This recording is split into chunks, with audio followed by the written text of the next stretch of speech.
Hello दोस्तों, स्वागत है आप सभी का आपके अपने यूट्यूब चैनल पर। तो कैसे हैं आप लोग दोस्तों। आज का हमारा टॉपिक है माध्य, माध्यिका और बहुलक यानी कि मीन, मीडियन, मोड क्या है, इसके बारे में आज हम जानेंगे। क्योंकि ये जो टॉपिक हैं, ये तीनों टॉपिक से प्रश्न देखने को ज़रूर मिलता है और इस बार भी ये प्रश्न आपको देखने को ज़रूर मिलेंगे। हो सकता है कि इसकी परिभाषा पूछ ली जाए या फिर आपसे कोई क्वेश्चन दे दिया जाए जो सॉल्व करना हो आपको, तो आप फार्मूला अगर जानेंगे तभी आप सॉल्व कर पाएंगे। तो इसलिए इस क्लास में हम सारी चीज़ें देखेंगे, इसकी परिभाषा क्या है, इसकी प्रक्रिया क्या है, कैसे हम इसे फाइंड करते हैं, तो हर एक चीज़ जानेंगे। बस आप क्लास में अंत तक बने रहिएगा।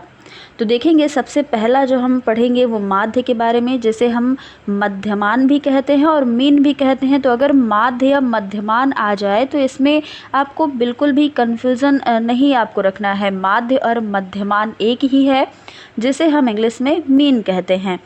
तो देखिएगा कि मीन क्या होता है। जब हम किसी एक समूह में आंकड़ों अथवा प्राप्त अंकों को जोड़कर, मतलब कोई मान लीजिए संख्याओं का समूह दिया गया है, उसमें क्या होगा कि सभी अंकों को जोड़कर समूह की जितनी भी संख्या है उससे विभाजित किया जाता है। तो जो हमें राशि प्राप्त होती है, जो संख्या प्राप्त होती है, इसी राशि के समूह के आंकड़ों को मध्यमान कहते हैं।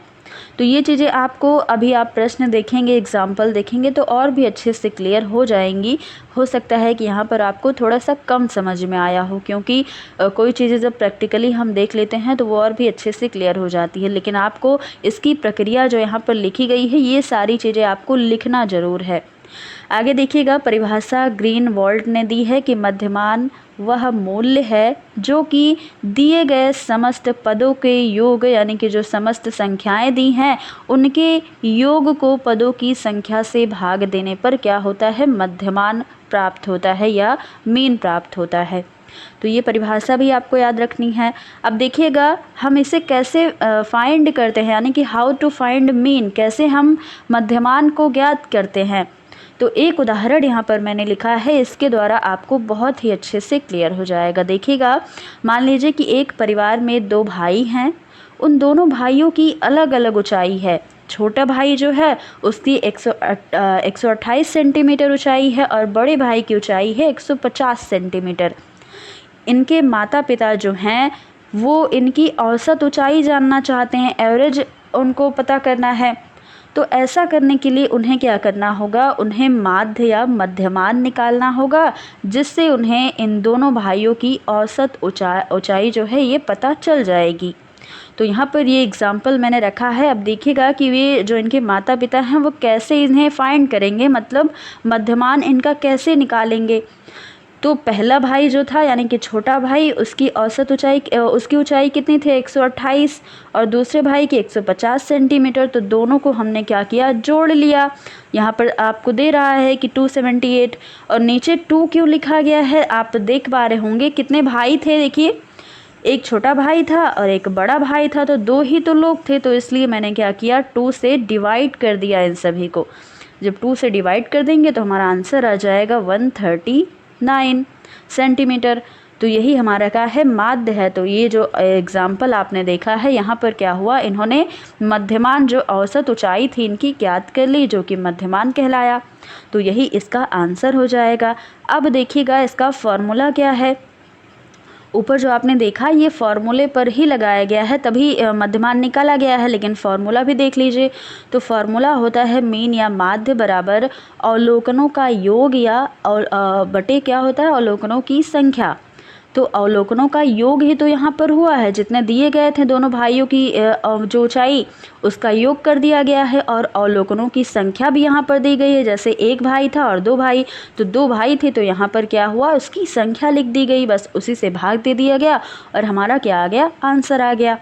तो बहुत ही सिंपल सा है। अब अगला एग्जाम्पल देख लीजिए। जैसे यहाँ पर दिया गया है 6 नंबर दिए गए हैं, तो इसमें हमको पहले क्या करना है, सारे नंबर को ऐड कर लेना है। फिर जितने नंबर हैं, जैसे आप देख पा रहे होंगे 1 2 3 4 5 6 नंबर हैं, तो इनको हमको क्या करना है, 6 से डिवाइड कर देना है और आसानी से इसका मध्यमान निकल जाएगा। तो मध्यमान क्या आ गया, 4.16 आ गया।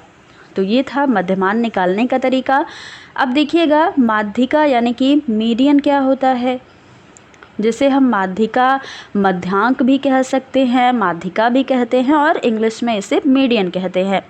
अब देखिए मीडियन क्या है, तो मध्यांक या माध्यिका किसी भी पद श्रृंखला में मतलब कोई भी संख्याओं के समूह में एक ऐसा बिंदु होता है, एक ऐसा पॉइंट होता है जो श्रृंखला श्रेणी को दो बराबर भागों में क्या करता है, विभाजित कर देता है। मतलब जितनी भी संख्याएं आपको दी हैं उन संख्याओं को दो भागों में बांट देता है।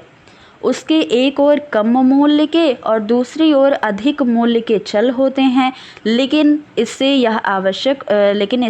यह भी आवश्यक होता है कि पहले दी हुई संख्याओं को हम आरोही क्रम में रख लें। जब हम आरोही क्रम में रखेंगे तभी हमें ये पता चलेगा कि पहला जो है जो आगे दिया गया है वो छोटा है, मतलब कम मूल्य का है, और जो उसके बाद की संख्याएं हैं वो अधिक मूल्य की हैं। तो देखिए यहाँ पर एक एग्जाम्पल दिया गया है, इसके द्वारा आपको ये चीज़ें जो लिखी हैं वो क्लियर हो जाएंगी। तो संख्या क्या दी गई है, संख्याओं का समूह हमें इस प्रकार से दिया गया है 2, 5, 7, 8, 4, 6, 9। तो ये संख्याओं का समूह है, लेकिन हमें क्या करना है, माध्यिका निकालनी है। तो उसके लिए हमें इसको असेंडिंग ऑर्डर यानी कि आरोही क्रम में रखना पड़ेगा। तो हमने इसको देखिए यहाँ पर आरोही क्रम में रख लिया है। अब यहाँ पर अगर आपको कोई कहे कि माध्यिका क्या है, जो माध्यिका होती है ये बिल्कुल बीच की संख्या होती है। तो इसमें आपको आसानी से पता चल जाएगा कि बीच की संख्या क्या है।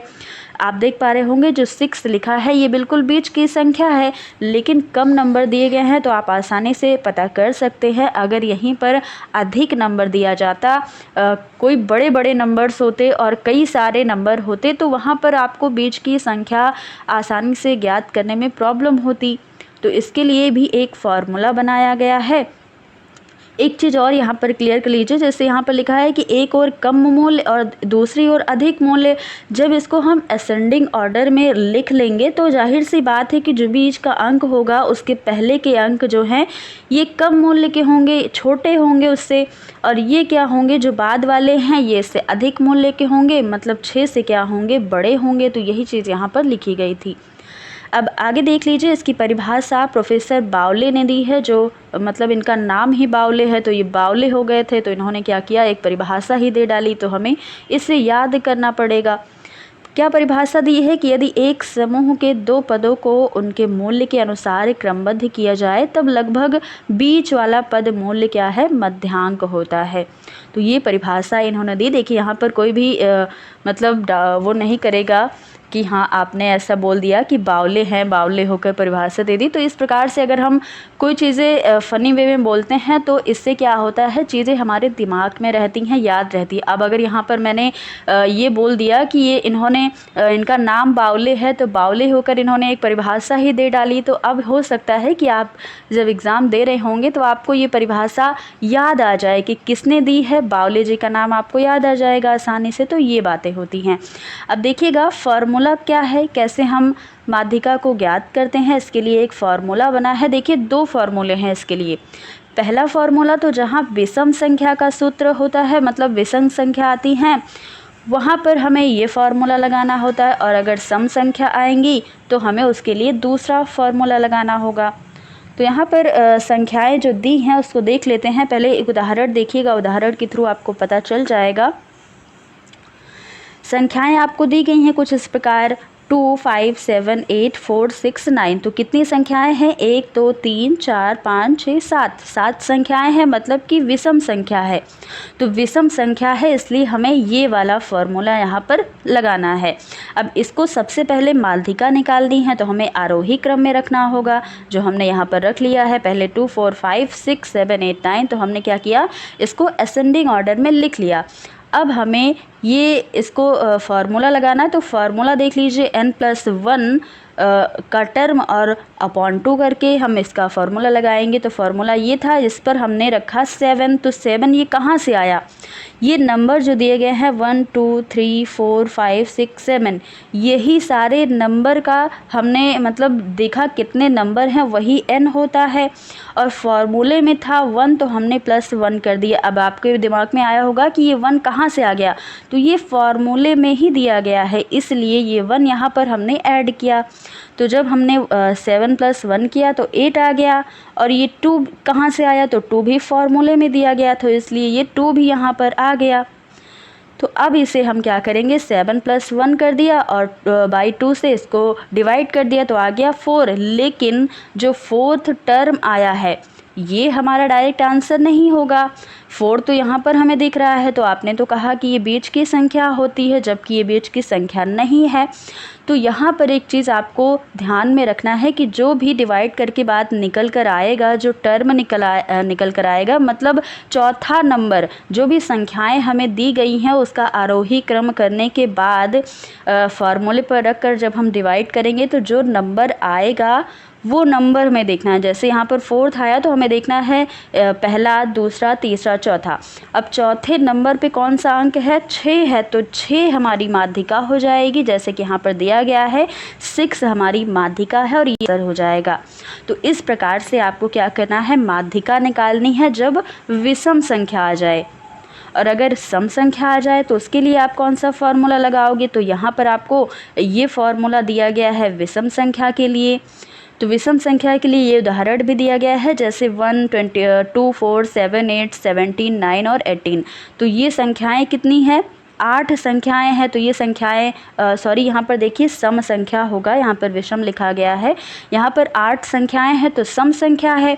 तो इसे भी हम पहले आरोही क्रम में लिख लेंगे, उसके बाद इन फॉर्मूले पर हम इसे रख करके इसे निकाल लेंगे, फिर हमारा आंसर आ जाएगा। तो इस प्रकार से माध्यिका निकालने के 2 सूत्र होते हैं, एक विषम संख्या का और एक सम संख्या का। तो ये आपको याद रखना है। अब अगला देखेंगे बहुलक क्या होता है, जिसे हम मोड कहते हैं। तो बहुलक जो है ये बहुत ही आसान सा होता है, आसानी से आपको तुरंत समझ में भी आ जाएगा। बहुलक क्या है, दी गई संख्याओं में बहुलक एक ऐसी संख्या होती है जो सबसे ज़्यादा बार आती है, लेकिन कभी कभी दी गई संख्याओं में यह एक से अधिक बार भी मिल सकती है। मतलब यह ज़रूरी नहीं है कि जो संख्याएं हमें दी गई हैं उसमें बहुलक एक ही संख्या होगी, कई सारी संख्या बहुलक हो सकती हैं। जैसे एक उदाहरण देखिए, एग्जाम्पल दिया गया है 4, 89, 65, 11, 54, 11, 90, 11, 56।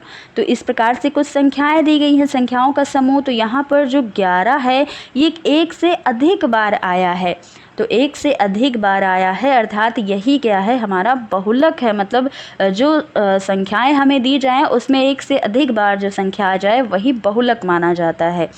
अब यहाँ पर हमने कहा था कि ज़रूरी नहीं है कि एक ही संख्या अधिक बार आए, एक से अधिक संख्याएं भी आ सकती हैं। तो दूसरा उदाहरण देखिए, यहाँ पर लिखा है 2, 5, 6, 5, 3, 2, 5, 4, 2।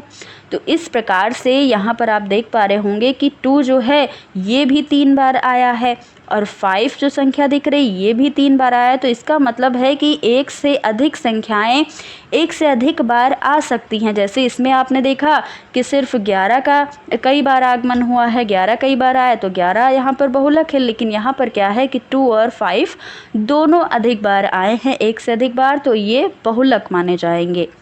तो दोस्तों ये था आज का हमारा टॉपिक मेन मीडियन मोड का। और अगर आपको ये क्लास समझ में आई तो आप ज़रूर बताइएगा, वीडियो को लाइक शेयर करिएगा। और अगर कोई भी डाउट होगा, आपको कोई चीज़ें नहीं समझ में आई हैं, तो भी आप कमेंट बॉक्स में ज़रूर पूछ लीजिएगा, क्योंकि अब आपका एग्ज़ाम करीब है, आपके मन में कोई भी डाउट नहीं रहना चाहिए। तो यहीं पर हम क्लास को एंड करते हैं। अगर आपको वीडियो अच्छी लगेगी तो वीडियो को लाइक शेयर करिएगा, चैनल को सब्सक्राइब करिएगा। फिर मिलते हैं, धन्यवाद।